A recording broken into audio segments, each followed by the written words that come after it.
The National Association of Corporate Directors, Silicon Valley Chapter, presents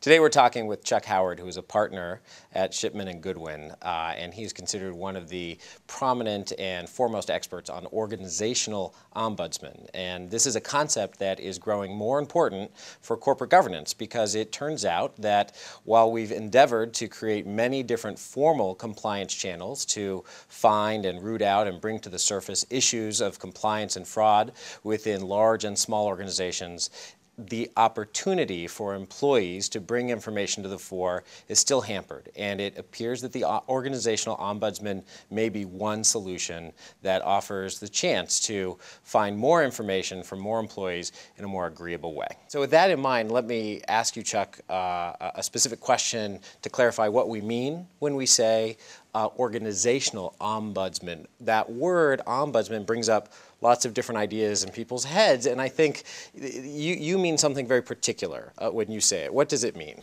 Well, ombudsman is one of those elastic words that's like organic, that you may say it and mean one thing, I hear it and think another. And so the origin of ombuds comes from an investigator, prosecutor in Scandinavia. It came to the United States in the 1960s and has evolved since then. And there are different kinds of ombudsmen. There's an advocate ombudsman, or there's the governmental ombudsman. Those are different kinds. The organizational ombudsman is built around four principles: independence, neutrality, informality, and because of the structure, it can have confidentiality.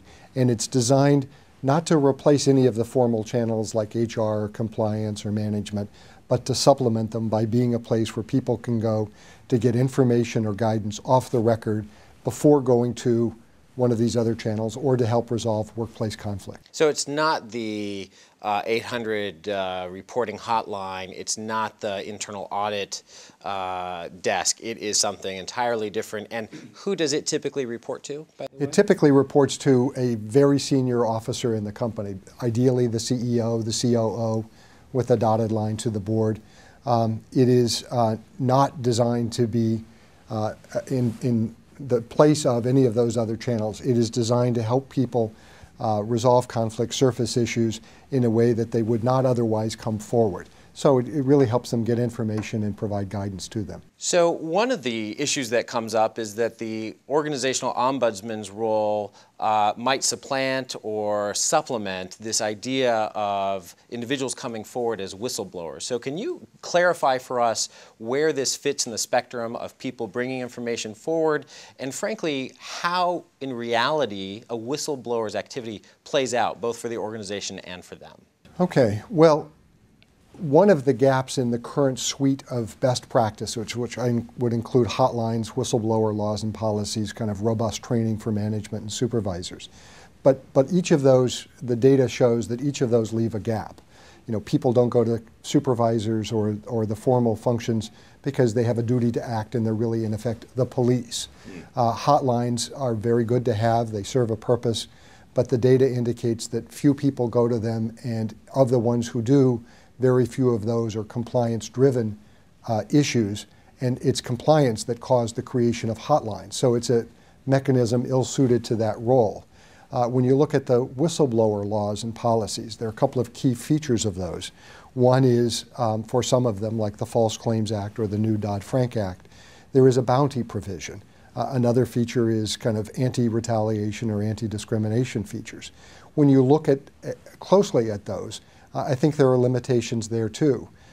Most of the data shows that people who ultimately become whistleblowers tried to raise their issue internally first, 90% of them, and were met with resistance or it went nowhere. So most of them are not motivated by a bounty. Plus there's this issue of a person having to make a decision now whether to be a whistleblower, not knowing whether they'll meet the threshold requirements for recovery of the bounty, and the bounty may come many, many years later. Well, let me ask you a question about that. So whistleblowers, there's this bounty at the end, there's this process, but do they end up surviving the process okay? I mean, as opposed to going to an ombudsman office and reporting something confidentially, if you're a whistleblower, you're public. So Chuck, how does it actually turn out for the whistleblower in this process? Horrible. And there are some studies. There's a study that I cited from 1999 where they interviewed 300 whistleblowers, and the vast proportion of them have adverse financial consequences. They lose their jobs. They have personal consequences, divorce. They have health consequences.